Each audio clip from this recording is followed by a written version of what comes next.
It's people like this who bleed the most in conflict. Civilians, shot, blown up and battered by two warring sides. A teenager, Rasul Khan, was simply standing too close to a suicide bomber last week. There was an explosion. It threw me and I was unconscious. After that, I got up and was very dizzy. I fell down again. I couldn't see. He is part of a growing number of civilian casualties here.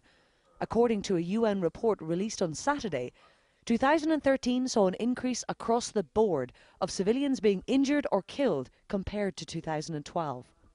When civilian casualties increase, that of course includes children. Children like Saima here, around 11 years old, injured in a bombing in Parwan province where she's from. But in this ward, even younger than Saima is Fareshta here. We think she's around 2 years old, injured in the head by a bullet, one of the very young victims of Afghanistan's war. 561 children were killed in the fighting last year. Those in charge of this hospital in Kabul say women and children are dying more because the war has changed. Once a cat-and-mouse game with foreign forces. As they leave, the Taliban is confidently engaging Afghan forces, and the intense battlegrounds are flanked by villages, farms and schools. Assassinations are also on the rise, says the UN.